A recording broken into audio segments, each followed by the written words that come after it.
কলকাতা দিন গুনছে কবে 40 ছোঁবে তাপমাত্রা, আর ঠিক তখনই কলকাতা থেকে মাত্র 700 কিলোমিটার দূরে এই পাহাড়ি গ্রামে না বরফ পড়ছে না, কিন্তু মাথার ওপরে সূর্যের দাপট পুষিয়ে দিচ্ছে পাহাড়ি নদীর দিনভরের কুলকুল শব্দ।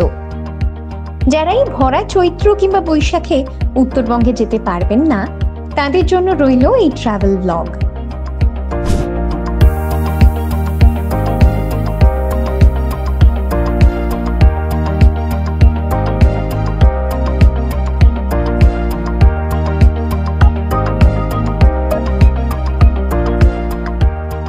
নমস্কার, কালিম্পং থেকে আমরা এসে গেছি তাবাকুশি নামের ছোট্ট একটা গ্রামে।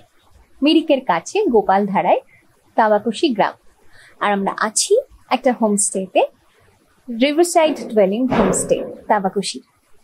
সেই ছোটবেলায় আমরা ছবিতে আঁকতাম, মা স্বপ্নে যেরকম দেখতাম সেরকম হোমস্টে, সেরকম অ্যাসবেস্টাসের লাল অ্যাসবেস্টাসের চাল, কোথাও কাঠের দেওয়াল, কোথাও পাথরের তৈরি দেওয়াল, আর ছবির মতো একটা গ্রাম, পাশ দিয়ে কুলকুল করে বয়ে চলেছে একটা নদী, ঠিক পিকচার পারফেক্ট যাকে বলে সেরকম। দার্জিলিং জেলার অফবিট জায়গাগুলোর মধ্যে ছবির মতো একটা গ্রাম, গ্রামের নাম তাবাকুশি। মিরিক থেকে মাত্র 5 কিলোমিটার দূরে। পাহাড়ি রাস্তা বেয়ে অনেকটা নিচে নামলে এসে পড়বেন চা বাগানের মাঝে এক স্বর্গরাজ্যে। এটা গোপালধারা চা বাগান। ট্রেনে করে এনজেপি স্টেশন বা প্লেনে বাগডোগরা নামলে রিজার্ভ গাড়ি করে খুব সহজে পৌঁছে যাওয়া যাবে তাবাকুশি গ্রাম। আচ্ছা, গ্রামের নাম কেন তাবাকুশি? কেমন জাপানি নামের মতো শোনায় না? আসলে নেপালি ভাষায় তাম্বা শব্দের অর্থ তামা, আর কোশি শব্দের অর্থ নদী। তাহলে তাবাকুশির আক্ষরিক মানে দাঁড়ালো তামার মতো নদী। ট্রাভেল ব্লগে আমরা অনেক কিছু দেখানোর চেষ্টা করি, কিন্তু ক্যামেরার ওপাশের মানুষদেরকে না আমরা চাইলেও অনেক কিছু দেখাতে পারবো না। এখানকার পাহাড়ের বুনো ফুলের গন্ধ, পাহাড়ি মানুষের কিছু হাসি বিনিময়, নদীর কুলকুল শব্দ সবসময় আমরা পৌঁছে দিতে পারি না আপনাদের কাছে, বা কোনো ফুলের অসম্ভব সুন্দর রঙের বাহার, সেটাও আমরা পুরোটা ক্যামেরার মধ্যে দিয়ে ক্যামেরার ওপাশের মানুষগুলোর কাছে পৌঁছে দিতে পারি না। ট্রাভেল ব্লগ দেখা এক ধরনের দুধের স্বাদ ঘোলে মেটানো তো বটেই। আমরা অনেক কিছু বলতে চাইছি, আপনাদের কাছে পৌঁছে দিতে চাইছি, কিন্তু সবটা আমরা পারি না, পারা সম্ভব নয়। তাও খুব চেষ্টা করি দিনের সুন্দর সুন্দর মুহূর্তগুলো, কিছু সুন্দর অভিজ্ঞতা আপনাদের কাছে পৌঁছে দেওয়ার।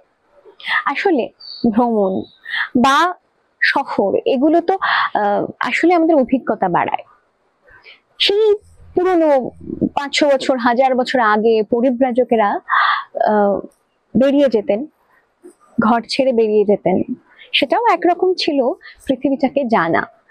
ঘুরতে গেলেও কিন্তু একটু হলেও পৃথিবীটাকে জানা হয়। পৃথিবী মানে সেটা আপনার বাড়ির কাছের পাহাড় হোক, কোনো গ্রাম হোক, বড় কোনো জায়গা হতে হবে তার কোনো মানে নেই।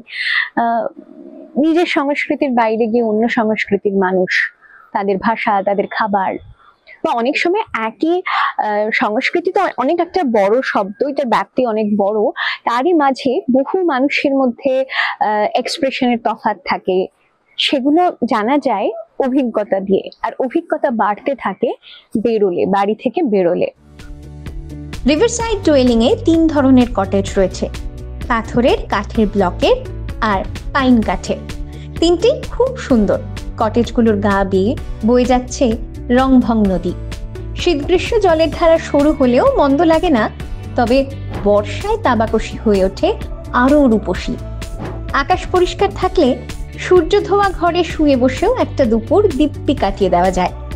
ঘরের পাশ দিয়ে বয়ে যাওয়া রংভঙের বারবারন্ত দেখতে হলে একটু দূরেই, এই বড়জোর 200 মিটার হাঁটলে পৌঁছে যাবেন মিষ্টি একটা ব্রিজে। কাছেই আবার তাবাকুশি বাজার। হোমস্টেতে বসে কিংবা রংভঙের ধার ধরে হাঁটতে হাঁটতে দিব্যি সময় কাটবে। হাতে যদি বাড়তি একটা দিন থাকে তাহলে সাইট সিইং এর জন্য চোরপোখরি, লেপচা জগৎ, পশুপতি মার্কেট, গোপালধারা চা বাগান, মিরিক লেক, মনেস্ট্রি এসব তো রইলই। আশেপাশে চা বাগান ঘেরা পাহাড়, তাই দুপুরে দূরে কোথাও না গিয়ে পাহাড়ে সামান্য উঠলেও দেখা পেতে পারেন দুধ সাদা কাঞ্চনজঙ্ঘার।